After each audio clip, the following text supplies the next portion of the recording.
Okay, right now I'm joined by Robert Gagliardi. He covers the Wyoming Cowboys. And Robert is actually covering a rodeo right now as you speak, right? Yeah, it's the Cheyenne Frontier Days Rodeo, largest outdoor rodeo in the world. There's people rolling in, trucks, horses, trailers, just about anything. You never know what you're going to see here in Cheyenne. All right, Robert. Well, I don't think that the Cowboy fans knew what they were going to see last season with the basketball team and how much success they would have. What type of success do you think that they can carry forward without Nance Jr.?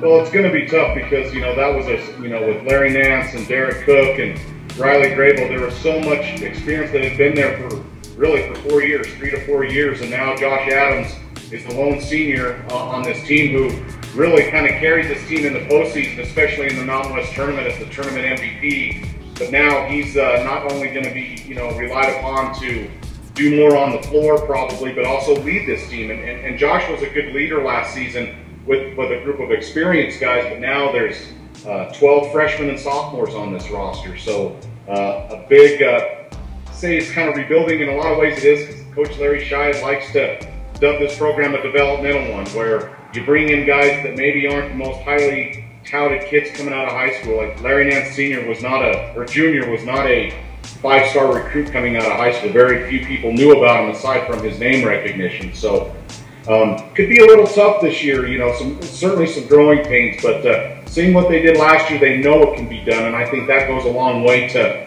maybe developing these guys, knowing that the system works. Just stick with it, and if they do that, there'll be some bumps along the road, but I think they'll be okay.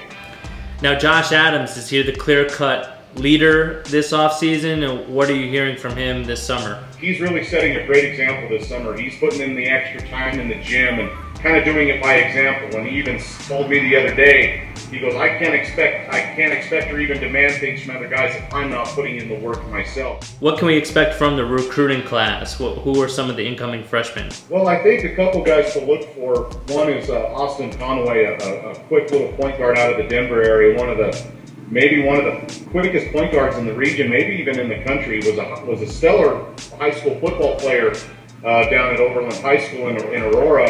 And then I think the second guy to look for is a guy named Justin James out of Florida, a 6'7", versatile player that can, he was a point guard in high school his senior year. Wow. Now he's not going to be the point at Wyoming, but he's a guy that can probably play all other 4 positions on the floor, and but if he can have a very solid freshman season, he's just a guy that can play a lot of different areas on the floor and has already showed some good things in the summertime. If I could ask you, transitioning to the rest of the Mountain West, is this going to remain San Diego State's conference to lose? Well, certainly San Diego State's going to be a team to beat, and maybe the team to beat this year, because Steve Fisher just they return some quality guys, but they're always bringing in some highly touted guys, and those guys can defend you, and they're probably the most versatile team, guys that can play numerous positions on the floor. If San Diego State can figure out how to score consistently, that's a top 25 team, no doubt.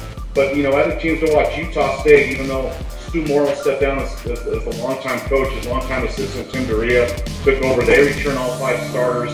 Guys that earned some all-conference honors. That's a team to watch. All right, so Robert, the name of my blog is College Basketball Eye Test. According to your eye test, what team or player jumped out when you saw them in person? I would say David Collette from Utah State. It came off a mission and it was a redshirt freshman post. He's not a true 5, but he runs the floor maybe as well as any big man I've seen in the Mountain West in a long time, and really aggressive guy. He's probably the guy that would pop off to me in that area.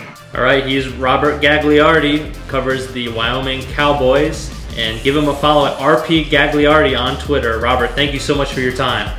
You bet. Thanks for having me.